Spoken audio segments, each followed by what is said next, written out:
अस्सलामुअलैकुम। आज हम लोग एक्सरसाइज 1.2 करेंगे। पिछली वीडियो मैंने आप लोगों को इसका इंट्रोडक्शन करवाया था जो काफ़ी ज़रूरी था इसके लिए। उसके अलावा समझे बगैर ही एक्सरसाइज नहीं हो सकती। इसके साथ साथ मैं आपको बता दूं कि एक्सरसाइज में जो इसके फर्स्ट 5 पार्ट्स हैं ना वो आते हैं हमारे पास शॉर्ट के लिए, और जो इसका लास्ट पार्ट है वो मैं कह सकती हूँ कि कभी कभार लॉन्ग आ सकता है, लेकिन फर्स्ट 5 जो है ना वो MCQs के लिए आते हैं और 6 पार्ट शॉर्ट के लिए भी आ सकता है।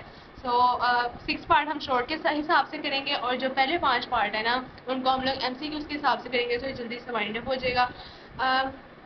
सो एक्सरसाइज की तरफ चलते हैं।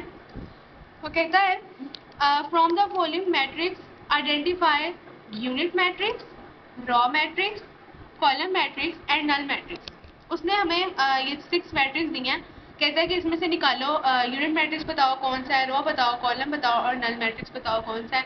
मैंने पिछली वीडियो में इनका इंट्रोडक्शन दिया था। सो ये अगर आपको वो आता होगा तो ये आपके लिए काफ़ी इजी हो जाएगा कि ये किस तरह से है और कौन से मैट्रिक्स का क्या नाम है।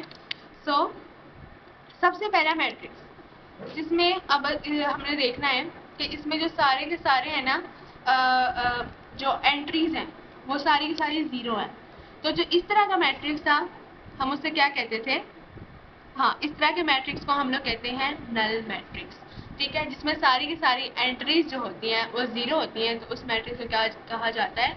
नल मैट्रिक्स कहा जाता है। यहाँ पर देखें पीछे अगर हम लोग जाएं तो ये देखें एग्जाम्पल भी है नल और ज़ीरो मैट्रिक्स, अगर सारी एंट्रीज ज़ीरो हो तब। ठीक है।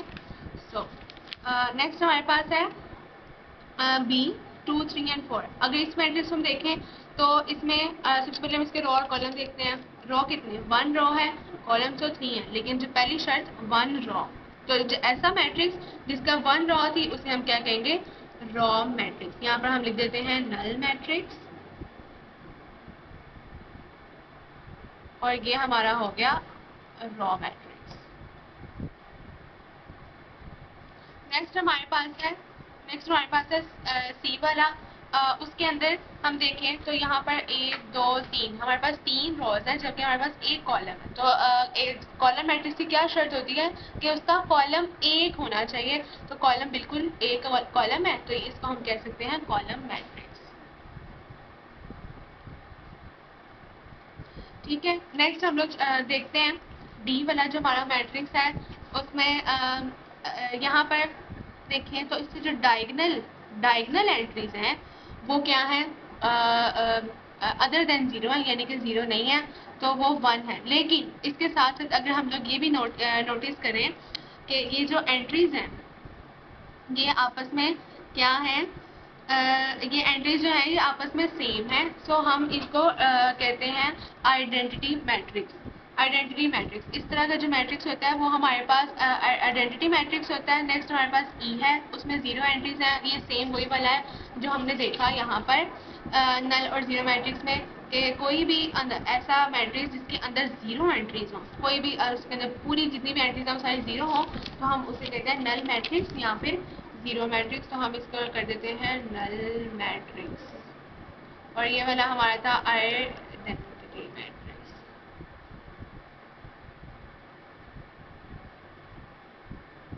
नेक्स्ट हमारे पास एफ वाला।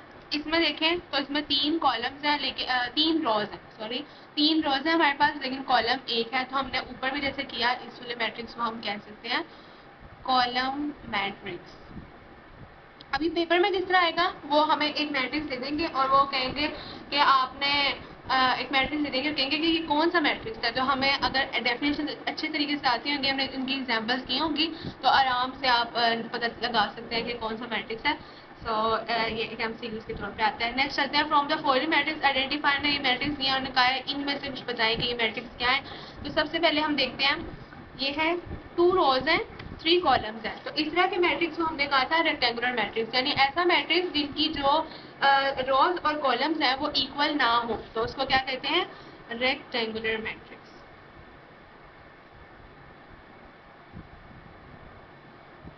नेक्स्ट है ये वाला मैट्रिक्स। इसमें 3 रोज है लेकिन कॉलम एक है। तो क्या शर्त थी कि कॉलम एक होना चाहिए। तो उस तरह का मैट्रिक्स क्या होता है? कॉलम मैट्रिक्स होता है। तो यहाँ पर हम लिख देते हैं कॉलम मैट्रिक्स। नेक्स्ट थर्ड है, उसमें है देखें 2 बाई 2 हमारा जो है 2 रोज है और 2 ही कॉलम है, तो इस तरह के को हम क्या कहते हैं, स्क्वायर मैट्रिक्स।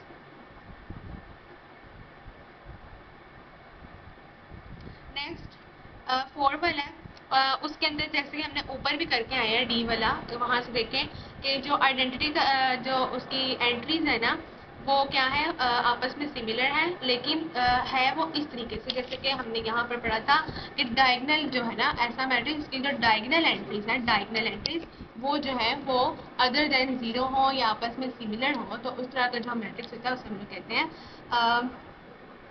डायगनल मैट्रिक्स या फिर स्केलर मैट्रिक्स। अब आप यहाँ पर देख सकते हैं कि ये जो मैट्रिक्स हैं उन्होंने यहाँ पर हमें नहीं दिया हुआ कि स्केलर बताओ, उन्होंने यहाँ पर हमें सिर्फ आइडेंटिटी के ऑप्शन दिए, तो हम इसको इस तरह के मैट्रिक्स को हम कह सकते हैं आइडेंटिटी मैट्रिक्स।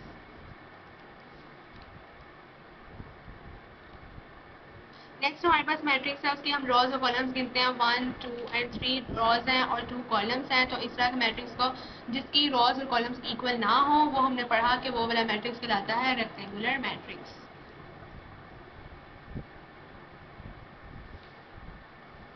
नेक्स्ट है 4 वाला, उसमें देखें 1 रोज है 3 कॉलम है, लेकिन 1 रो, अगर रो एक होगी तो वो कहलाएगी रो मैट्रिक्स। नेक्स्ट फिर वही कि उसका एक कॉलम है लेकिन रोज तो सही है, लेकिन कॉलम शर्त ये है कि कॉलम एक होना चाहिए, तो इस तरह का मैट्रिक्स जो है वो कहलाएगा कॉलम मैट्रिक्स। जो नेक्स्ट क्वेश्चन है 8 वाला, उसमें आप गौर करें कि जो हमारे रोज और कॉलम्स हैं वो बिल्कुल इक्वल है। कितनी रोज है, 1 2 एंड 3 रोज है, एंड 1 2 3 कॉलम है 3 बाई 3। अगर 3 बाई 3 आ जाए या 2 बाई 2 आ जाए, 1 बाई 1 आ जाए, तो इस तरह के मैट्रिक्स को हमने क्या नाम दिया था, रेक्टेंगुलर मैट्रिक्स। नहीं, अगर 3 बाई 3 आ जाए यानी कि सेम आ जाए, तो इस तरह का मैट्रिक्स जो था वो था square matrix, sorry square matrix.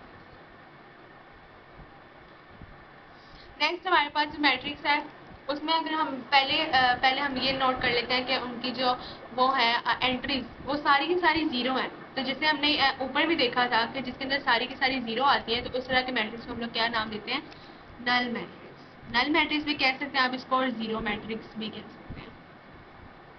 ठीक है, अब नेक्स्ट पार्ट की तरफ चलते हैं, वो भी ऐसे ही है। उन्होंने कहा from the following matrix identified diagonal scalar and unit matrix. Number 1 हमारे पास जो मैट्रिक्स है वो डायगनल है। कैसे डायगनल है, नहीं ये स्केलर है, क्योंकि डायगनल जो होते हैं आपस में सेम होते हैं, सेम नहीं होते, 4 और 4 तो सेम है, तो इस तरह का डायगनल मैट्रिक्स जिसमें जो डायगनल एंट्रीज जो है वो सेम हो, तो उस तरह के मैट्रिक्स को हम लोग कहते हैं स्केलर। तो ये हो गया स्केलर।